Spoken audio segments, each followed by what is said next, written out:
જે વસ્તુ હારેલો વ્યક્તિ કરી શકે ને એ સાહેબ જીતેલો વ્યક્તિ ક્યારેય ના કરી શકે. હાલ હું જ છું સાહેબ, હું જ છું. કાલ ઉઠીને એવું વિચારી લો હું કરોડપતિ કે લાખોપતિ થઈ ગયો અને પાછો હું ભિખારી થઈ ગયો. પહેલાં હું ભિખારી હતો, પછી હું કરોડપતિ લાખોપતિ થઈ ગયો, પાછો ભિખારી થઈ ગયો, તો મને એટલો બધો ફરક પડશે નહીં. પણ કોઈ એવો વ્યક્તિ છે કે જે પહેલાંથી કરોડપતિ છે અને પછી ભિખારી થઈ જશે તો કે મમ્મી એવું જો કાલે મમ્મી એવું જો પેલું આ જ કરશે. કારણ કે એને સાહેબ એ ગરીબી જોઈ જ નથી, એને એ લેવલ જોયું જ નથી. એ ઓલવેઝ પહેલાંથી કરોડપતિ કે લાખોપતિ પૈસાવાળા ઘરમાં જન્મેલો કે એવો જ વ્યક્તિ છે. એટલે એને ગરીબી શું કહેવાય ખબર નથી. આપણે જ છું, આપણને તો ખબર કે આપણે ગરીબ હતા, પૈસાવાળા થઈને પાછા ગરીબ થઈ ગયા, આવું ફરક પડે. એટલે તમે વાત કહેવાનો મુદ્દો એ છે કે તમારી જોડે પૈસા છે, કોઈ વાંધો નથી, પૈસા હોય એ સારી વાત છે. પણ તમારું બાળક હોય, તમારી આગળની પેઢી હોય, એને થોડું થોડું થોડું થોડું થોડું ગરીબીમાં રહેતા તો શીખવાડો છે. એને થોડી થોડી તમારાથી આપાતી સુવિધાઓ એટલી જ આપો છો. બાળક છે તમારું, સુવિધાઓ એને આપવી જ જોઈએ. પૈસા શું કામ ભેગા કરીએ? આપણે સુવિધાઓ ભોગવવા માટે જ ભેગા કરીએ, પણ સમય પહેલાં એને સુવિધાઓ ના આપી દો, એ વાત છે. આગળ જઈને બાળક તમારું ઉપર જઈને નીચે પછડાશે સાહેબ તો એને વાંધો આવે નહીં. પણ તમે જો એને પૂરતું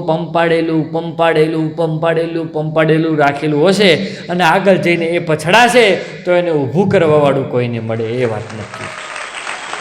તમારું બાળક પડી જાય તો તમે એને એમ ના કહો કે બેટા તારા પપ્પા બોલ લે, બધું આમ કરી લેશે તેમ કરી લેશે. એમ કહો કે તારા પપ્પા સાથે ઊભા છે. આ તો છોકરું હું ગભરાય, તારા બાપો ઊભો છે ને, પણ એમ કેવા ખોટી. બધા નહીં કહેતા હાથની રેખાઓ આમ ને હાથની રેખાઓ તેમ. હું તો કહું છું હાથની રેખાઓ પર ક્યારેય વિશ્વાસ કરવો નહીં. હાથની રેખાઓમાં નસીબ છુપાયેલો છે, આવું આપણે સાંભળ્યું છે, તમે મેં બધાએ સાંભળ્યું છે. કશું એવું કોઈ ના હોય યાર. જેની જોડે હાથ ના હોય નસીબ તો એના જોડે હોય.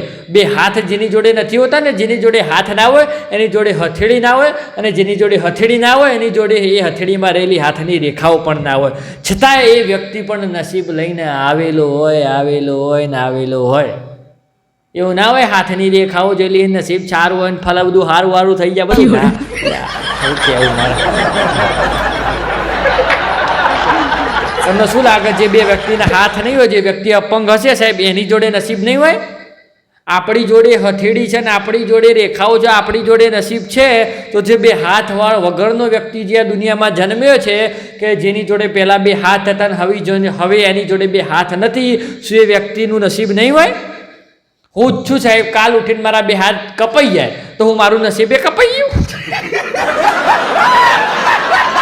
હાથની રેખાઓમાં નસીબ ના રહેલું હોય સાહેબ, નસીબ રહેલું હોય આપણા કર્મોની અંદર, આપણા કામોની અંદર. આપણે જેવું કરીશું, આપણે જેવા કર્મ કરીશું, આપણે જેવા કાર્ય કરીશું એવું આપણી નસીબ ચાલતું રહેશે. આપણા સારા કામ કરીશું તો આપણું નસીબ સારું, આપણે જયકારો બોલાવીશું તો આપણા નસીબોમાં જયકારો. પોતાના મનગમતા વ્યક્તિની ખુશી માટે, પોતાનું મનગમતું કોઈ પણ વ્યક્તિ હોય એનું પોતાનું મનગમતું જે પાત્ર હોય એની ખુશી માટે એને છોડી દેવું સાહેબ એ દુનિયાના સર્વશ્રેષ્ઠમાંથી સર્વશ્રેષ્ઠ પ્રેમની નિશાની છે. હા, પોતાના વ્યક્તિની આપણને ખબર હોય કે આપણા વ્યક્તિને આ કરવાથી આ તકલીફ થશે તો એ પણ વ્યક્તિને પૂરેપૂરું કદાચ છોડી દેવું પડે તો એ સર્વશ્રેષ્ઠ પ્રેમની નિશાની છે, એના સારા માટે. આ તો પેલી સેજ છોડીને જતી રહે, પેલી એ મન દાગો કર્યો, આમ કર્યો, અલ્યા ના હોય. પણ આવે છોકરાઓની વાત નહીં, છોકરીઓની પણ વાત છે. છોકરો બિચારો કદાચ એની કોઈક મજબૂરી હોય ને છોડીને જવું પડે તો છોકરીઓ ચાલુ થઈ જાય, એને મને આમ કર્યું, એને મને તેમ કર્યું. બકા એવું ના હોય.